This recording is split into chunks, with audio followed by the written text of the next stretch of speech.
Ooh. Ooh.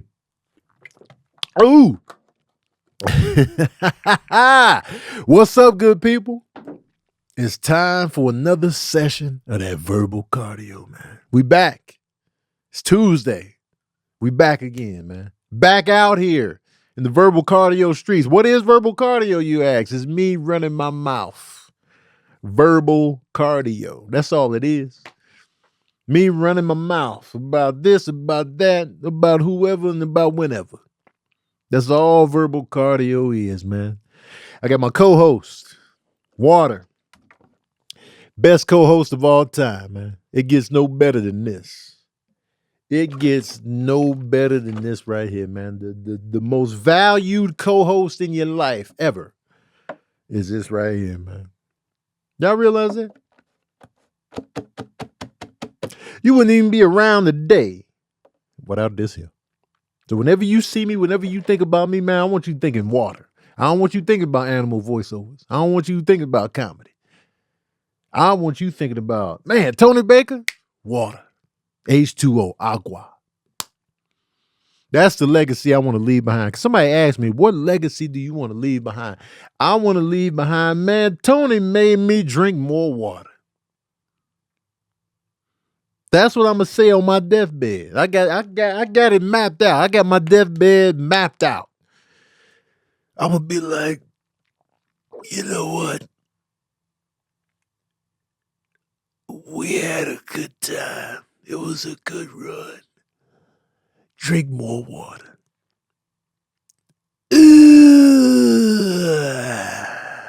Out of here. Out of here, man. They want me to end the feed. I don't know what's going on with the IG live, but I'm cutting it off because it looked like it's paused, it's reconnecting. I don't know what's happening. I'm gonna end it now, but I'm gonna go back in, patron saints. I'm gonna go back in. Cause I like to, you gotta tease the IG live people, y'all. You gotta tease them. You gotta let them know, man, they missing out on the fun. You gotta let them know they missing out on the fun. So here we go. I'm gonna go back in. I'm gonna go back in just to give them a taste, just to give them a taste. I'm gonna reinsert, man.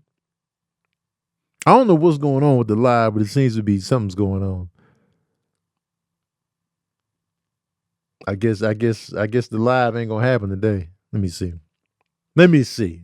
If you're listening to verbal cardio right now, what I'm trying to do is I'm trying to get the IG live back on because I'm trying to drive traffic to my Patreon.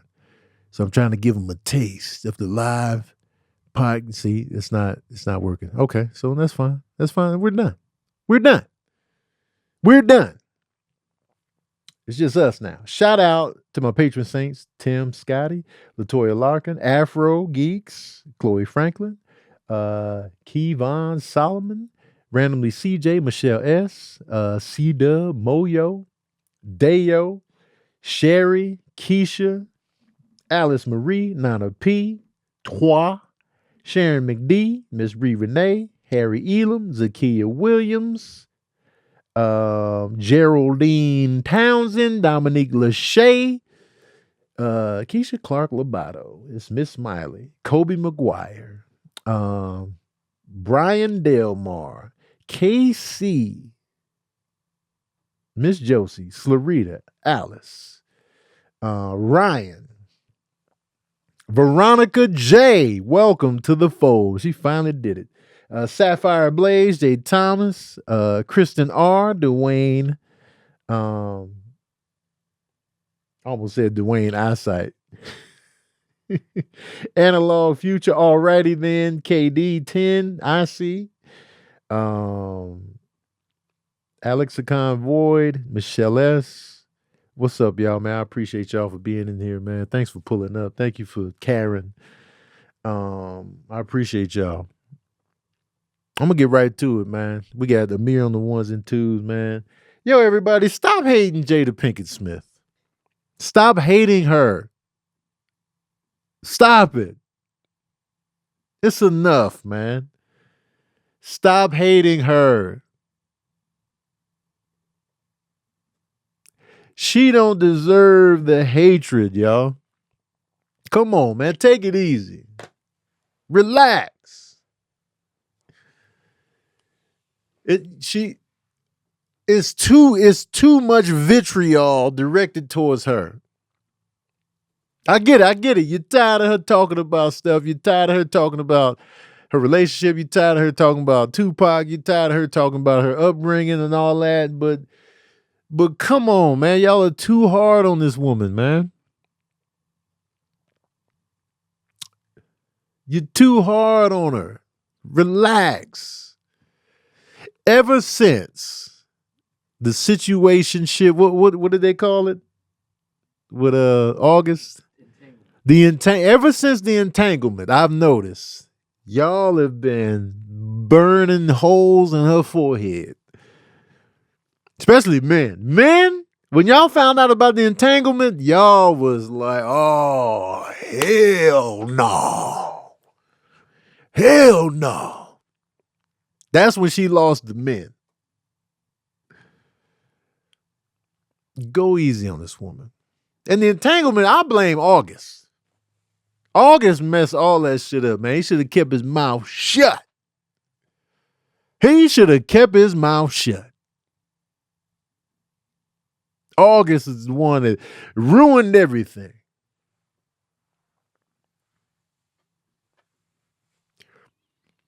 Hush. But I just feel like y'all too hard on this woman. Cause you know what I see with Jada Pinkett Smith. Here's what I see when I see Jada Pinkett Smith. When she started doing the Red Table Talk, it's the vibe. I like the vibe of the Red Table Talk. I liked it. Like, to me, Jada Pinkett seems like a good person to talk to. At the core of it. When she has guests on there and whatnot, and she's talking and she's listening to people's stories and stuff like that, I feel like she really be listening. She be taking in what you're saying. And that's a skill. That's a gift that a lot of people don't have. There's a lot of compassion in that. And so for me, I'm just like, I like that. I like the vibe. Like, it was her, it was Willow, it was her mom. And I like the three different generations of, just conversation. Somebody says she fake listen. How do you know? How do you know she fake listening? How do you know? How do you know? Fake listen to me. If that's fake listening to me. Because I like to talk to people where I feel like I'm talking to you, you taking it in, you just like, they reacting to what you're saying, they pointing, she be pointing. She be like, that part. She be listening. So that's how you draw me in. And so, and Tommy Davidson had a story about her when he was on Shannon Sharp joint. And Tommy Davidson was like, they were shooting Woo or whatever. And he said that Jada noticed that his energy was off. And, Tommy Davidson was, being silly, and, how comedians are. We be cracking jokes, we be being silly, but we be going through shit. But we out here, we cracking jokes, we trying to make everybody laugh, we trying to look light. And Jada told him, she was like, what's going on with you? What's wrong? You okay? She was like, what are you talking about? What are you talking about? You okay? What are you talking about? Yeah, man, come on. And it turns out that his mom had resurfaced or whatever. If you don't know Tommy Davidson's story, man, his mom discarded him when he was a baby. Just discarded him. And so his mom had resurfaced or whatever, and she shut down the whole shoot or whatever. And he's just like, all right, we're going to shut down the shoot for the day. Tommy, you go handle that. And stuff like that is just, having people around like that, that's dope. And a lot of y'all saying it's paid advertisement. See, y'all, no matter what she does, y'all just ain't with it. Ain't no talking to y'all. Ain't no talking to y'all. You got your minds made up. Ain't no talking to y'all about nothing. Y'all think everything is fake, everything is bullshit, everything is. Y'all just got it in your minds that this woman is pure evil. All right. Okay. All right. Just have it. Just you want it. Just have it then. Have it. Take it. Just take it. I'm more annoyed at people that are always talked about, but the talent don't match up. Like, what's the old girl's name that was with Blueface? That girl, Krishan or whatever. I see her all up and down my timeline. I'm like, why? Why? Because at least, if I'm a fan of what you did, like I have memories attached to Jada Pinkett Smith on the talent front. Menace to Society, A Different World, Low Down Dirty Shame, Jason's Lyric, Scream 2, Demon Night. You know what I'm saying? Like, I got memories attached to the talent of the person, of why we even know who she is. But when you come in and we just know you from a volatile relationship with an artist that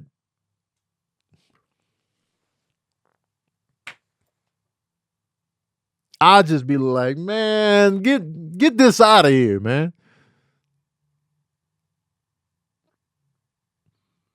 That's when I'll just be fed. I'll be like, man, who is this girl and why? Why are we invested? What has she done for us? What has she done for us? Jada has given me entertainment. Jada has given me entertainment in The Matrix, Girls Trip. She's given me something. She's given me something from an art form. Some of these people out here, man, famous with no talent. Like, you're giving us nothing. You're giving us, your life or whatever, but you're giving us nothing from an art standpoint. That's when I'll be fed up. Man, why are we talking about this girl?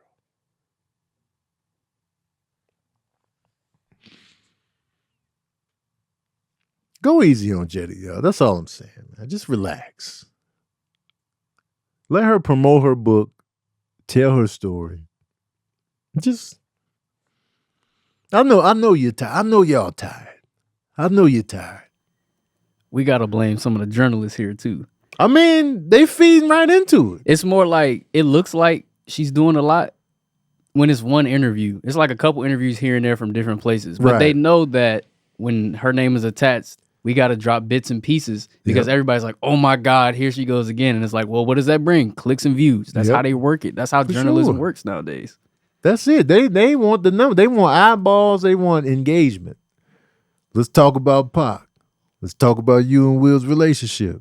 Let's talk about, and falling right into it. Saying that every site gonna pick it up. No matter where you go, every site gonna pick it up and they gonna run with it because they know, of course, it's gonna bring in the views. Of course.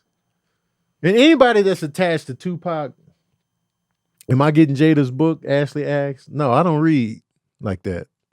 So I'm not getting the book. But there's a book to promote. The book is coming out. I read books on occasion, but I'm not gonna get the book.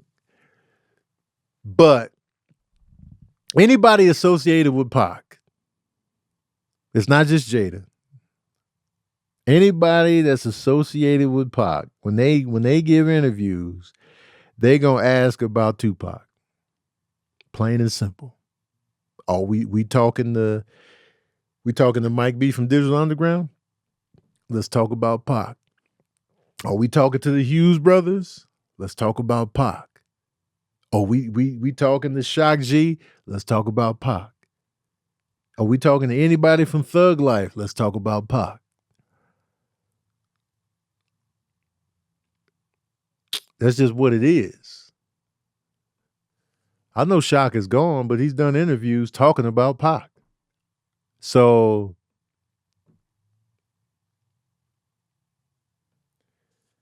you know, that's what it's gonna be. So when you talk to Jada, they're gonna bring up Will Smith, they're gonna bring up Tupac. It's gonna come up.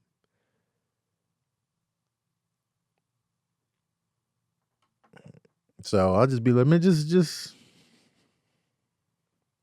go easy on it, y'all. Just chill out on the hatred. Chill out. Relax. Relax, y'all. Take it easy. And people, people are nosy. People are nosy. I did a video about this on my Instagram about people asking me why me and Sabrina broke up. Just asking me direct, like, yo, why y'all break up? What happened to Sabrina? And somebody in the comment section said, when you put your relationship out there publicly, we got a right to ask. And it's not a shock that people ask, but it's just like, for people to really expect an answer, that's the wild part. But it just goes to show you, it just proves my point. People want to know about the relationship. They want to know. We saw y'all together, man. What happened? Why y'all not together? What's going on? And it's just like, why you want to know? Like if I'm dating somebody and we talking, by all means ask what happened. It's valid then because, if we dating and you want to know about, my ex, that's par for the course right there. But just randomly in the comment section, LB 2309 asking what happened to Sabrina, and then I'm coming in with the answer, the complicated answer on why we broke up. That's what you expecting? Like, I'm glad you asked this, LB 2309 underscore 617. People be nosy. They be wanting to know. And Sabrina said they be in her comments all the time asking about me. And I'm just like, leave her alone about me. And then since me and Sabrina are cool, we got a good relationship post breakup. Why don't y'all get back together? Get back together. Y'all still be commenting and talking, get back together. I don't like people telling me to get back together. Hush. I don't like that. I don't like it. Hush. If my close family and friends ain't saying it, I need y'all to hush as well. Don't be speculating. Don't be projecting. Don't be creating narratives. I don't like it. Hush. Just letting y'all know. And leave her alone about it. Leave her alone. Y'all be stressing her out, man. Hush. This was the big reason why we even contemplated even telling about the breakup publicly, because it was like, people be doing too much. And so, we had to, it was like, well, do you want me to announce it? Do you not? It's because it's tough to deal with. It can be tough because people just be talking, man. Hush. Anyway.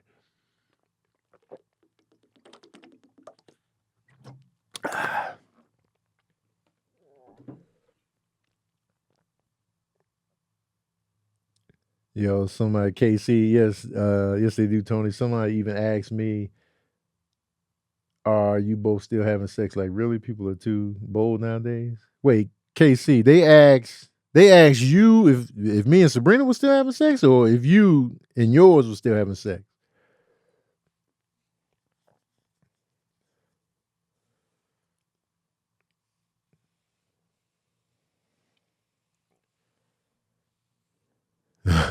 That's wild, though.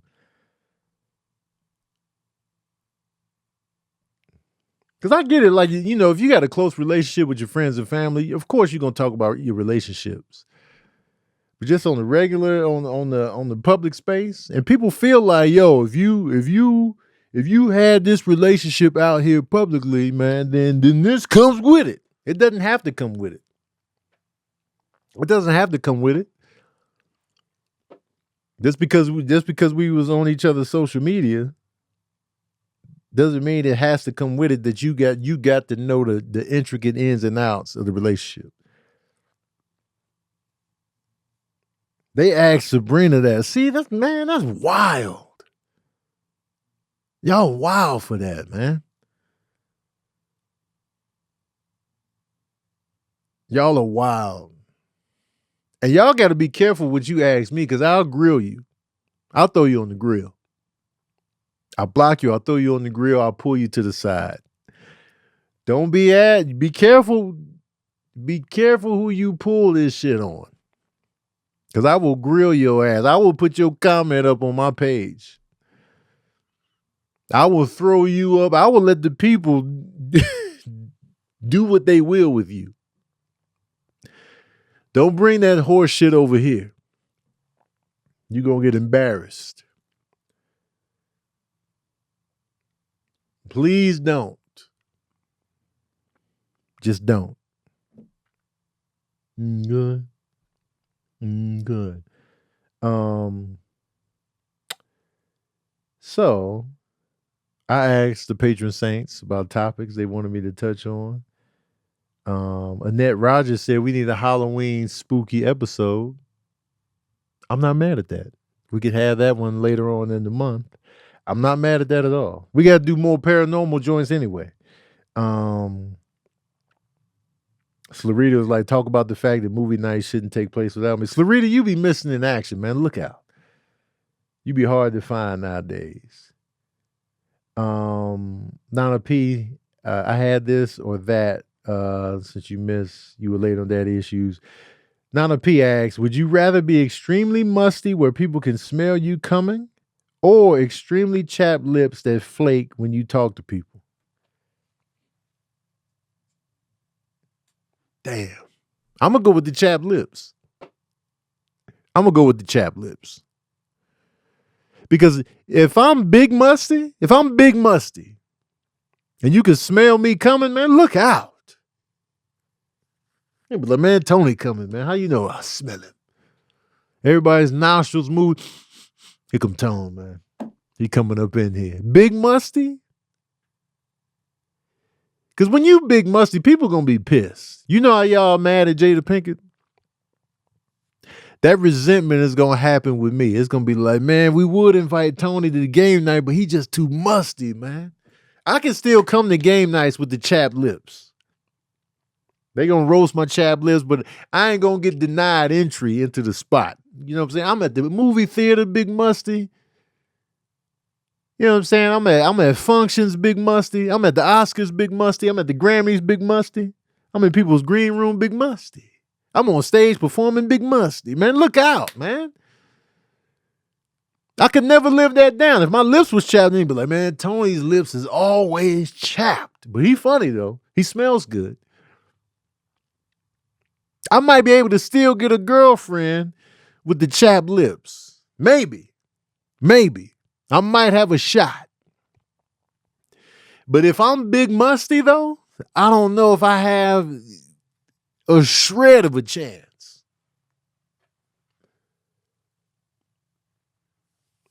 If I'm musty all the time to where you smell me in advance, that's got to dry the coochie up. At some point in time, the coochie got to be dried up on that.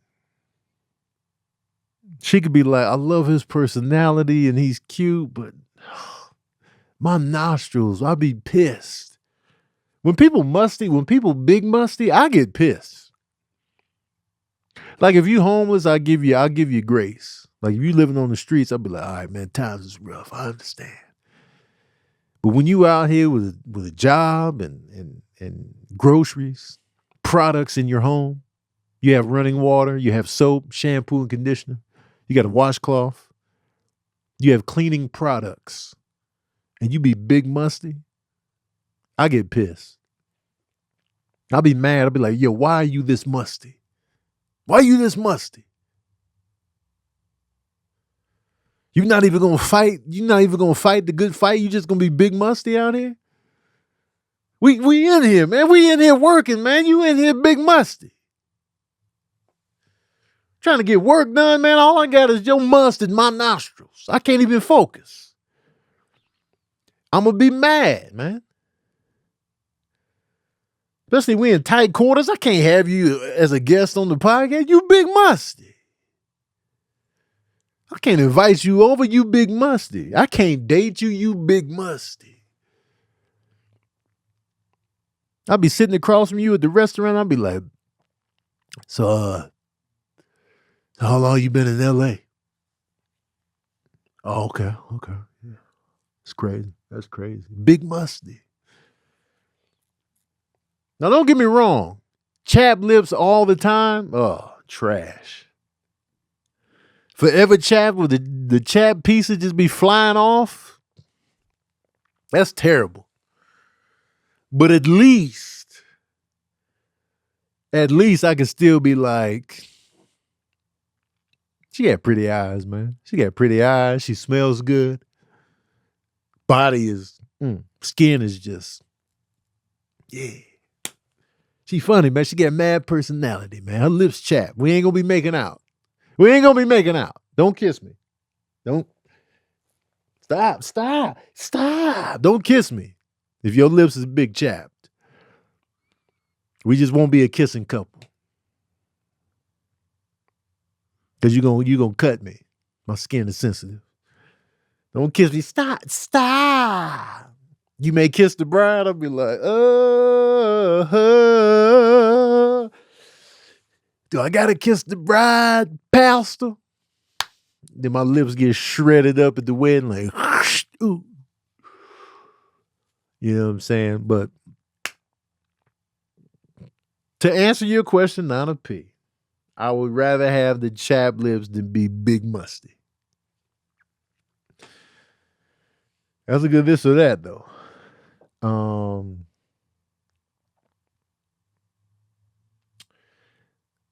Alrighty then is asking about caring for a sick loved one and everything that comes with it. I think about this often, and we were talking about it in one of the movie nights.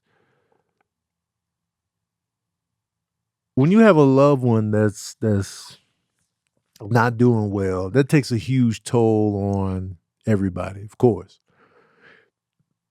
I've known friends and family who have lost loved ones.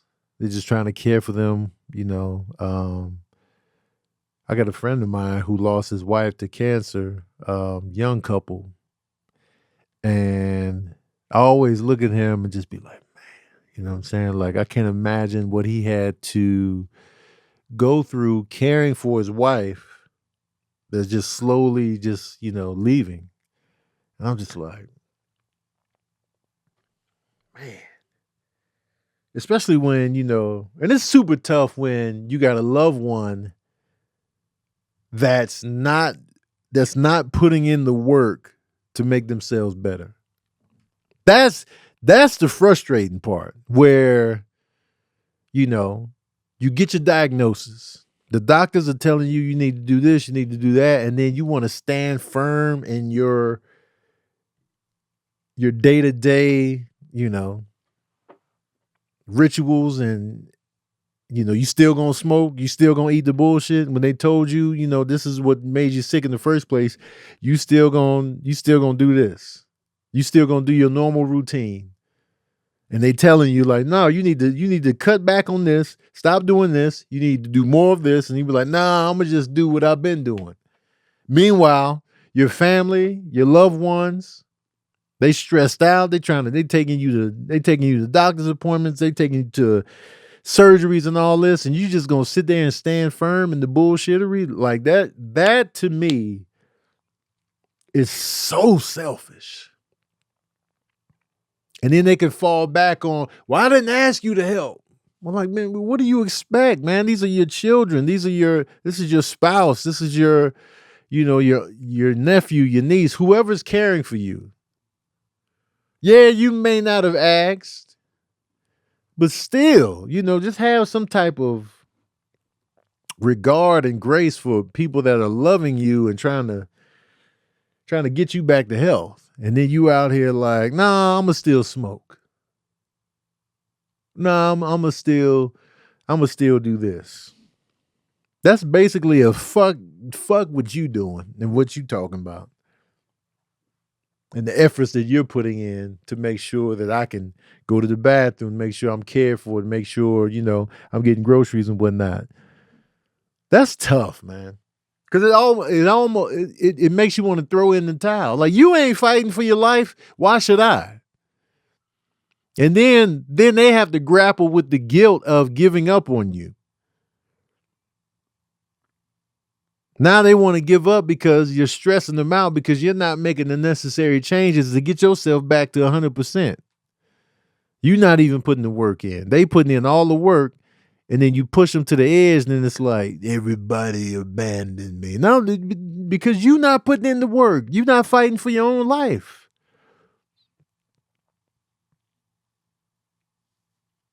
So that's tough. It's different when you got a sick loved one and they fighting. They doing everything. They following the rules. They doing everything they can. So even if you have a caregiver that's loving on you and helping you through it, at least they can see. They be like, man, you really are fighting. You doing the good fight. And now they can at least, through the pain that they're enduring, watching you fade slowly, at least they can be like, man, they fighting. They fighting, and I'm gonna fight with them. You're motivating your team. So yeah, that's tough. Because if I'm your caregiver, I'm cussing you out. Sorry, as a kid, I'm cussing your motherfucking ass out. I'm like, you still smoke? Give me the goddamn cigarette. That's me. I'm gonna get fed up. I ain't gonna take no horse shit. I'm like, man, give me the goddamn cigarette, man. They done told you. You ain't supposed to be smoking these. You ain't gonna tell me what. Well, then we tussling. And I'm gonna win the tussle because you sick. Give me the goddamn cigarettes. I'm sick of you. I'm the caregiver you don't want. Because I'm gonna be in your ass cheeks. I'm be like, they told you to stop eating this. Why are you sitting there eating this? Because I want to. Man, give me the goddamn. Give me this. Now you gonna drink this green juice and you gonna like it. Now I don't want to drink the. Take the green. Get the green juice down up in here. Sick of this. You better. You don't want me to be your caregiver. Now, if you really fighting for your life, you willing to put the work in, you gonna love me. Because I ain't taking no shorts. I ain't taking no shorts. I ain't taking no panties. I ain't taking no boxer briefs. I'm the caregiver you need. But if you want to give up, if you want to stick to your little ridiculous ways that got you sick in the first place, you don't want me to be your caregiver. Nope. I'm not taking the horse shit. I'm in there. Get your ass in this wheelchair. You having green juice tonight. No Kool-Aid. You getting the green juice and you gonna hush. Sick of this. That's me as a caregiver. Tough love. And you ain't gonna be musty. If I'm gonna be bathing you, we're gonna get you smelling right. Put the deodorant on and hush. Sick of this.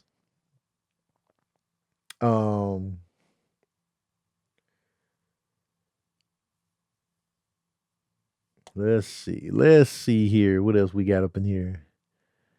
What else we got up in here? Keisha Lewis asks, Halloween to trick or to treat? Do you like scary movies? If so, name some of your favorites. Growing up historically, man, I really liked Halloween. Halloween was a good time. I was Spider-Man. I was Spider-Man for 5 years in a row. I had the same Spider-Man costume for 5 consecutive years. My mom was like, what you want to be, Spider-Man? I was Spider-Man for 5 straight. I was out here, man. Peter Parker. And you know, we used to get the goods, man. We used to walk around Chicago trick-or-treating and you know, coming up on the good stuff. And you know, candies got more advanced as time went on, but you know, back in the day, then you come home with your loot. And we would have little Halloween celebrations at the school. I was Spider-Man at the school. And we go out. And you know, you always hear those urban legends about they be putting razor blades in the candy, y'all. They be putting the razor blades in the candy, y'all. Watch out now. Y'all better be careful now. They put the razor blades in the candy, y'all. Watch out. Look out. Watch out now. Y'all gotta inspect the candy. Nobody was inspecting shit. Wasn't nobody inspecting the candy. Let's be real. Let's keep it 107%. Wasn't nobody inspecting the candy. Was y'all really out here opening up the chocolate candy to see if it was razor blades in there? No, you wasn't. No, you wasn't. Y'all would just overlook. All right, everything looked legit. Don't give me that apple. Give me the apple. Y'all didn't trust the fruit. The fruit wasn't trusted. But give me that apple. Nah, we're not doing the apple. But the candy, y'all was like, all right, man, let's get it cracking. But the fruit we didn't trust. Here's an apple for you guys, man. Watch out. Unless it was a candy apple. If it was one of them candy apples, one of them taffy apples, the taffy apple was fair game. The taffy apple? Do y'all remember the taffy apple? The apple with the stick on it, and you had the caramel and the nuts, the taffy and the nuts. And you just went to work on the taffy apple. Man, them taffy apples was fire. I want one right now, man. I want a taffy apple right now. I can see, I can smell it. I can taste it right here, right now.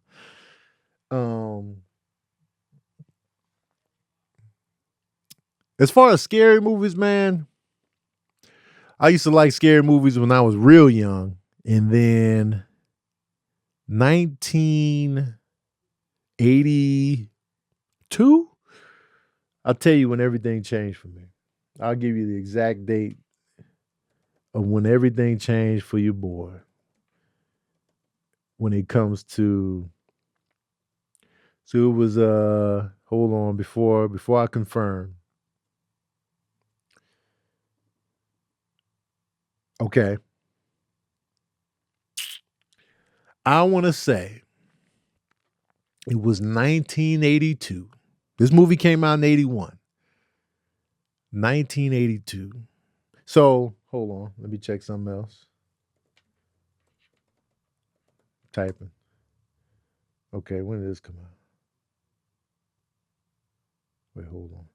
Hold on a second. I'm making sure I got all my info correct. Oh, this was the same? Okay. All right. I was born in 1977, 78, 79, 80, 81. So when I'm about 4, I used to be up by myself watching The Howling. There's this werewolf movie called The Howling. And I would watch it on cable, 4 years old. Up, I'm the last one awake. The Howling was on. I'm looking at it. I'm like, oh, The Howling, oh, it's cool. I was fine. I saw a werewolf. I saw a man turn into a werewolf, skin bubbling, pulsating. I just took it. I was like, man, that's really cool. Fast forward to the following year, 1982. This is where everything changed. I saw American Werewolf in London. For some reason. And it's a werewolf movie. Again, The Howling is a werewolf movie. I was able to take that. I took The Howling to the face. American Werewolf in London. I see it.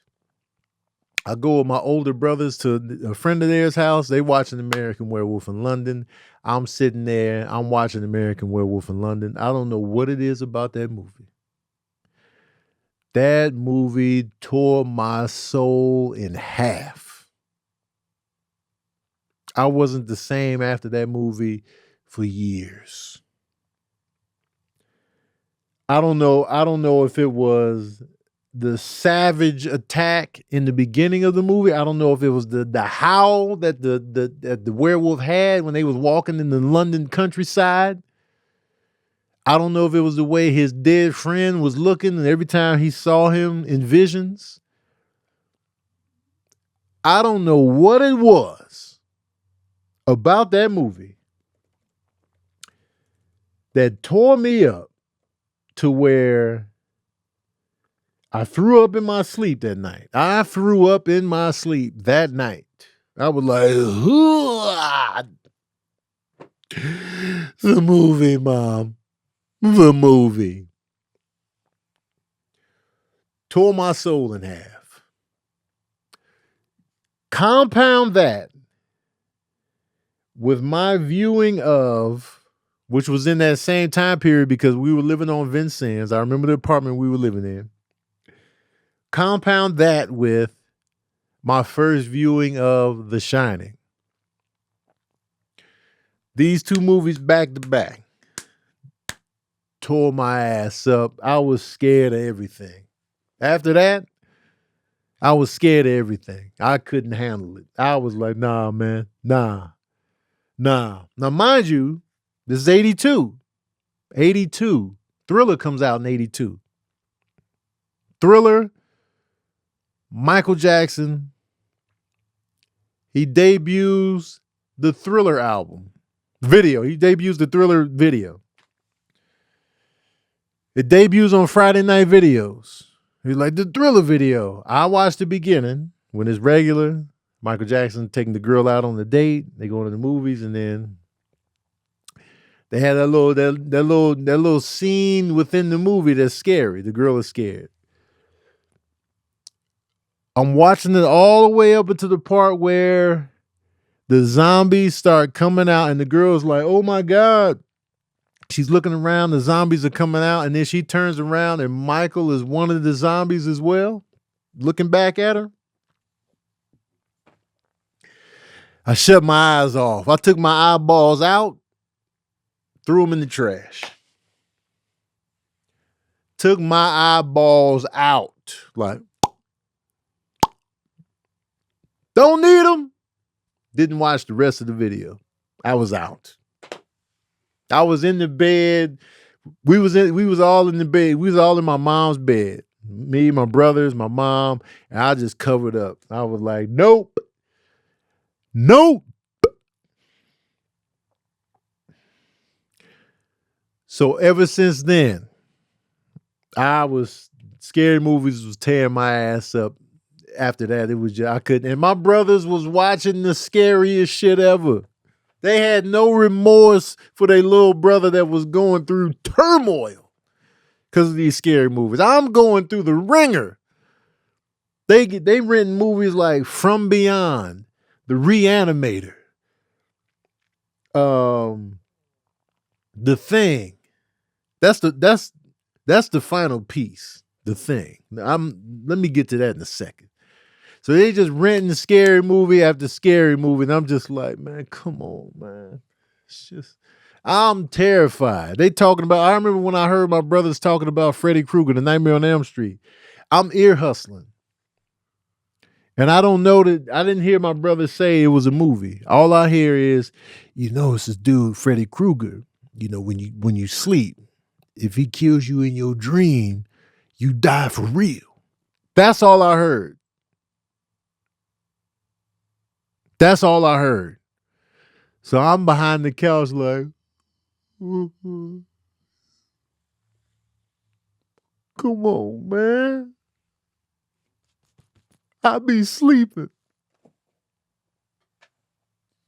I'm behind the couch. Done. And they like, man, what's going on back here, man? Freddy Krueger, man. I be sleep all the time. I was obliterated. He was like, it's a movie. I was like, it is? I was done. So it was like movies was tearing me up. And then one night when they were watching The Thing, 1982, The Thing, which still remains the scariest movie I've ever seen. I saw images within The Thing. I was devastated. For a full week, I couldn't get my feet together. I was in school. You know the Spike Lee shot where the actor is just moving through the scene. He just sitting and it's just, this was me going to school. I'm in school in the daytime. I'm thinking about a human head that had spider legs on it. I am in shambles. I remember The Thing, when I saw it, I was up all night that night. I stayed up until sunrise. Done. My brother's fast asleep like nothing ever happened. I'm devastated, McGee. Movie ruined my soul. I was like, yo, let's go see Gremlins. Gizmo is cute. I go see Gremlins. I was up all goddamn night. I got back to the crib. I kept hearing back that noise they would make when they were gestating before they turned into the Gremlins. It was like, I'm just like, I'm up all night. I'm sleeping in my mom's bed on a regular basis, man. Everything was tearing me in half. I was like, I can't handle these movies, y'all. I can't handle these movies. They were stressing me out. I remember I was scared to watch Never Ending Story because I was like, man, there's probably some scary shit in there, man. I don't know who to trust. My dad was like, yo, let's go see Never Ending Story. I was like, no, Dad, please, man, let's watch The Jungle Book. Let's watch The Jungle Book. My brothers was like, man, we don't want to see The Jungle Book, man. Never Ending Story. I can't.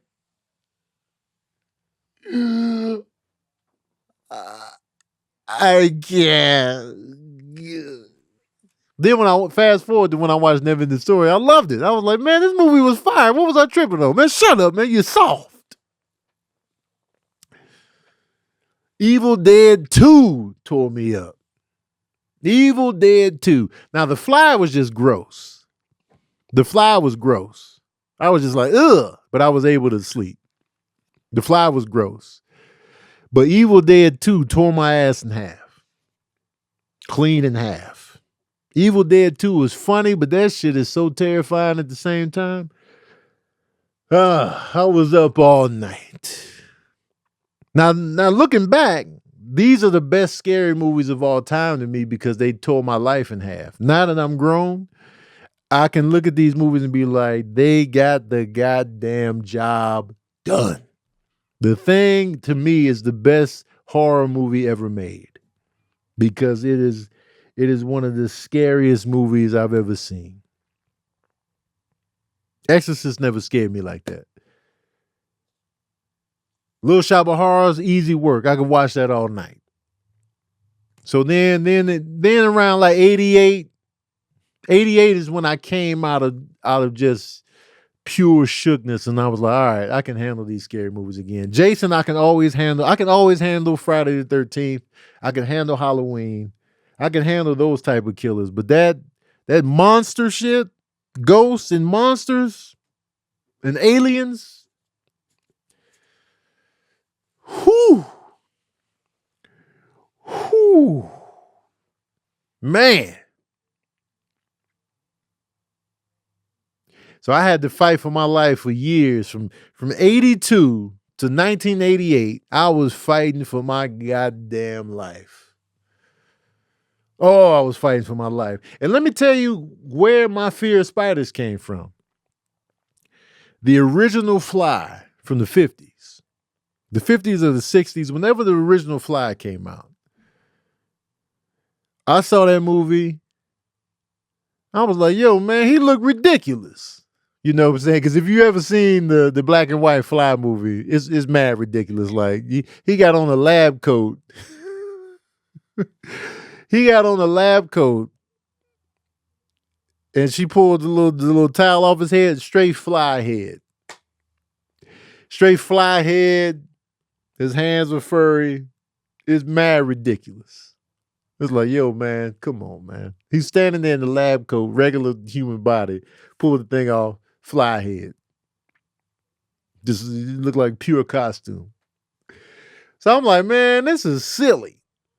So I'm taking it as a kid. I'm taking it. The part that tore me in half, that had me up all night, that had me in my mom's bed yet again, was the end of the movie. When they sitting at that park bench and they hear that help me. They hear that little voice saying, help me, help me. And I'm just like, wait, what's happening here? What's happening here? And they looking around, they're like, help me. And they look down in that spider web. And they see a man with a human arm and a face. The rest of his body is a fly. And he's stuck in that spider web, and that spider's coming for his ass. That shit tore my ass loose. I was like,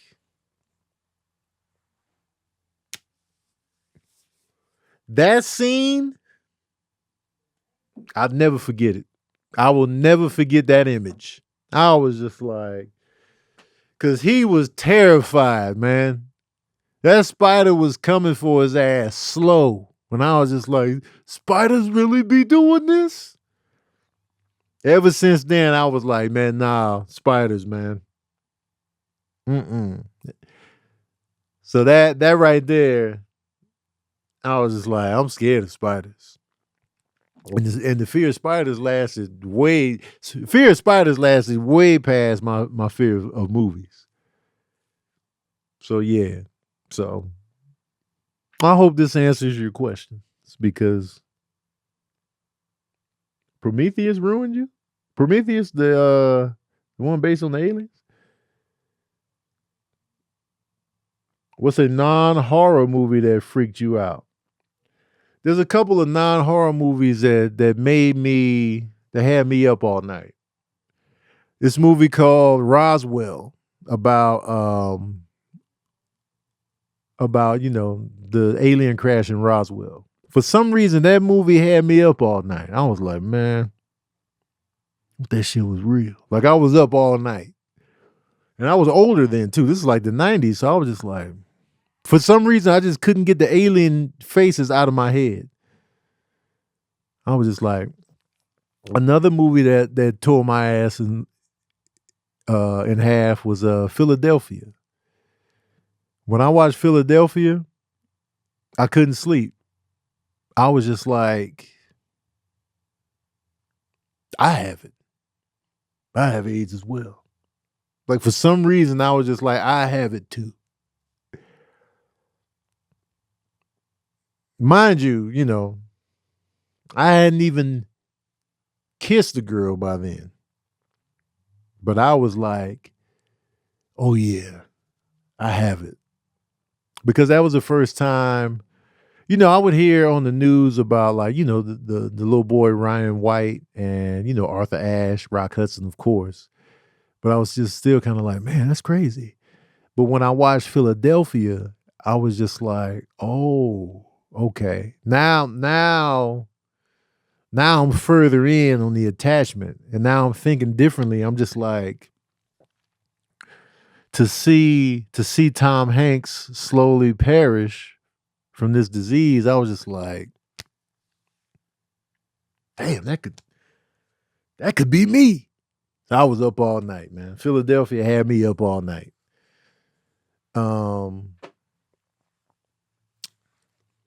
What else? Saving Private Ryan, of course. Like that opening sequence, I was just like, your war is hell. That was the first time I ever truly feared war like that. That was the first time I ever feared war like that. I was just like, yo, Saving Private Ryan opened my eyes up to the true randomness of warfare. And I was mortified. I was just like, yo, there's damn near nothing you can do in this chaos. It's bullets flying, people getting, how can you even fathom what's going on? And then just, it was carnage. I had never seen it like that. And I was just like, yo, this, because, you know, when I watch other war films like Platoon or whatever, I was just like, well, it looked like you can kind of survive. You can kind of just avoid this and, you know, kind of survive, yeah. But when I saw Saving Private Ryan and it was just utter chaos, I was just like, that's what was really going on. Yeah, man. But those are the traumas. But let me speak of the movies, you know. Let's get to it. We still battling black cinema, 90s versus the 2000s. We still in battle mode, right? We got 1998 versus 2008. I argue that black cinema was better in the 90s, especially for dramas. So here we go. 1998 versus 2008. Here's 98. Asterisk is half-baked a black movie. I don't think so. But I'm curious how y'all feel. I don't think it is. Okay. Senseless with Marlon Wayans. Is that a black film? Because it starred Marlon Wayans and David Spade.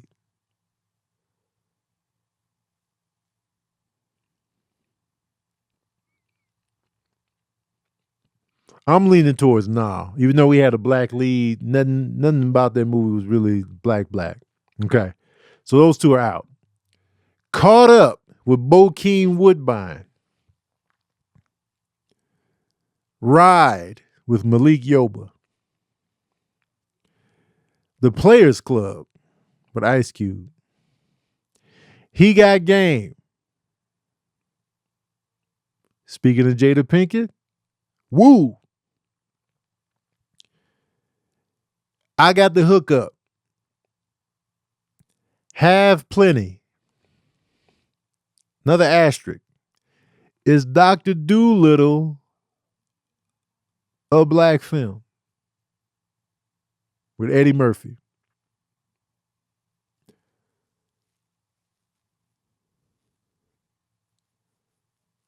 We got two yeses. I got some no's. Hell yeah. Yes. No. It's kind of tied on the yes and no. So Dr. Dolittle is in limbo right now.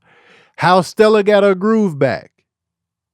Why Do Fools Fall in Love? Beloved. Belly. Down in the Delta. That's 1998. Okay. 2008. 2008 is slim pickings right here.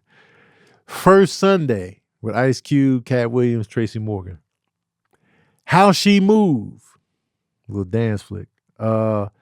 Welcome Home, Roscoe Jenkins. College Road Trip.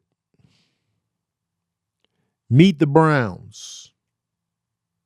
Miracle is St. Anna. Soul Men. Cadillac Records.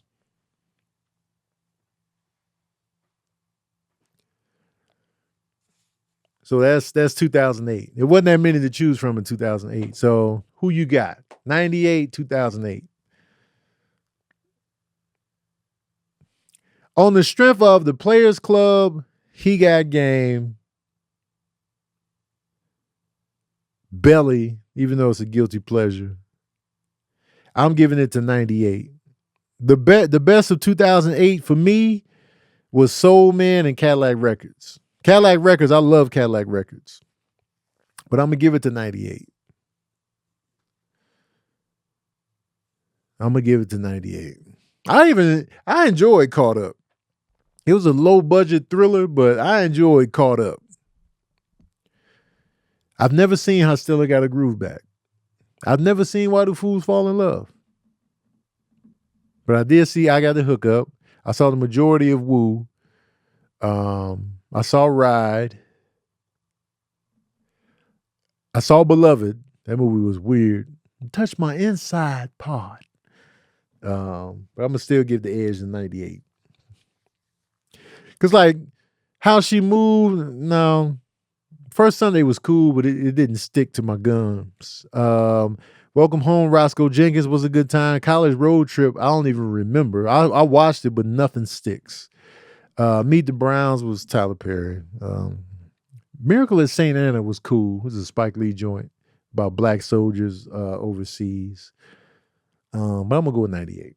Anyway, man, listen, patron saints, I want to thank y'all for pulling up in deep fashion. Thank y'all for co-hosting the show. Shout out to Amir on the ones and twos. I appreciate y'all. And spread the word about verbal cardio, man. Tell your family, tell your friends. Don't forget to comment, get the algorithms going.